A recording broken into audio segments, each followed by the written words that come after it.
quando eu me vejo na condição de filho, nada me tensiona. Nada. Porque Ele é um Pai perfeito. Ele é um Deus soberano, mas que me conduz como um pai conduz o seu filho. Meus queridos, é impressionante. O livro de Deuteronômio, no Velho Testamento, é o livro da paternidade de Deus.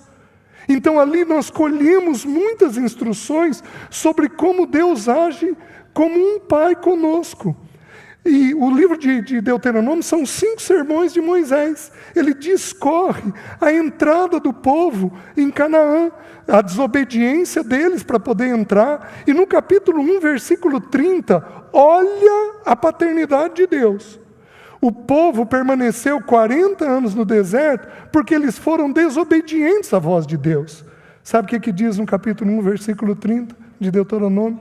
Diz assim: como um pai conduz o seu filho, eu te tomei pela mão direita e te conduzi esses 40 anos do deserto.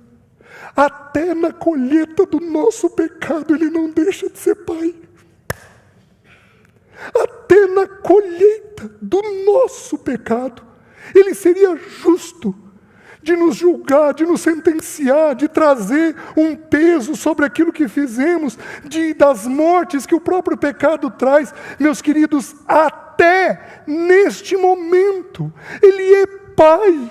Ele é um Pai perfeito, santo, justo, adequado, que nos conduz em todas as coisas. Precisamos retornar ao Senhor.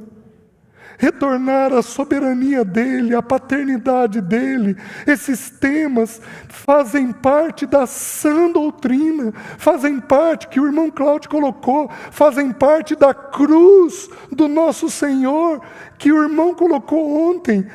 São temas essenciais para você encontrar descanso na alma humana. Tudo o que ocorreu com Jesus vai ocorrer com você, tudo. Na vida humana do Senhor, o que ocorreu com Ele, vai ocorrer com você. Ele foi desprezado e rejeitado, você vai ser. Ele foi desprezado pelos seus, veio para o que era seu, e os seus não o receberam. Você vai ter pessoas da família de origem que vão te rejeitar. Ele passou por um batismo de arrependimento. Nós vamos passar por muitos batismos de arrependimento, onde nós vamos ter que, constrangidos, arrependidos, pedir perdão a Deus, pedir perdão aos irmãos. Eu tive um ano aí, nesse processo que eu passei nos últimos anos, eu tive um ano que eu devo ter pedido perdão 1 dúzia de vezes para os meus filhos. Porque eu estava tão dolorido, que eu falei uma outra coisa indevida. Eu brinquei. Todas as vezes que eu pedi perdão, é porque eu brinquei com um assunto sério, que eu não podia ter brincado. Então todos nós vamos ter que passar por um batismo de arrependimento. Mas, meus queridos, no batismo de arrependimento, de acordo com Mateus 2,20, ele se pôs a orar. E quando ele orou, os céus foram abertos. E o Espírito Santo desceu sobre ele. E a voz do Pai disse o quê? Este é meu. Meu. Meu. Você é dele. Até o dia que ele vier. Você é dele. Os nascidos de novo têm o Espírito Santo dentro de si. E esse Espírito é o penhor da nossa herança. Ele nunca será removido. Ele pode ser entristecido, ele pode ser apagado, mas ele não é removido. Nós precisamos, irmãos, entender que somos dele. Todo aquele que o Pai me dá, de forma alguma lançarei fora. Nós precisamos aprender a vê-lo nas situações da vida. Daqui a pouco eu vou abrir com os irmãos os textos que falam a respeito de desânimo. A grande maioria dos textos, com exceção de um, falam de circunstâncias externas. Então nós temos circunstâncias externas que agem sobre a nossa vida interna e nós simplesmente nos perdemos. Por quê? Porque não conseguimos ter o entendimento de que somos dele. Nada está fora do governo dele. Nada está fora do amor dele. Nada. Nada. Nada. Eu tenho tanta segurança nisso. Mas tanta segurança, à medida que ele foi trabalhando nos anos. Mas eu vou contar uma experiência onde eu fui questionado do amor de Deus. Está fazendo 5 anos que eu e a Alessi estivemos aqui. Foi em 2020. E naquele ano a Alessi adoeceu em junho e ela faleceu em agosto.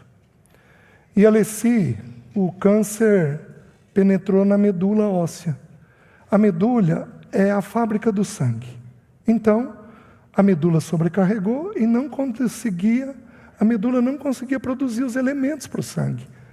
Então, tudo entrou em baixa. Então, ela sangrava, ela não conseguia respirar, porque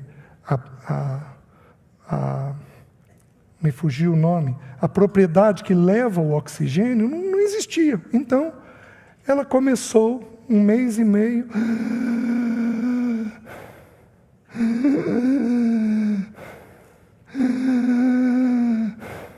E, meus queridos, isso é cansativo para ela e era cansativo para quem estava perto. Foi hospitalizada. Eu fiquei com ela, eu e os filhos, estava na pandemia, conhecia os médicos, pedi permissão, ficamos os meus 2 filhos e uma sobrinha com ela o tempo todo. E eu passava a noite com ela. E ela estava sedada, então ela apagou, mas ela ouvia. Então o que nós fazíamos? Fazíamos culto o dia inteiro. Líamos a palavra, cantávamos, orávamos, porque a gente via que aquilo relaxava ela. Uma madrugada, acentuou, e eu estava sozinho com ela, acentuou aquela respiração. E eu levantei e estava cantando para ela, não me lembro o que eu estava cantando, não consigo me lembrar. E eu fui tomado por pensamentos de incredulidade. Meus queridos, que coisa horrível. Enquanto eu cantava, minha mente brigava. Deus, ela te amou a vida inteira. Ela te serviu uma vida inteira.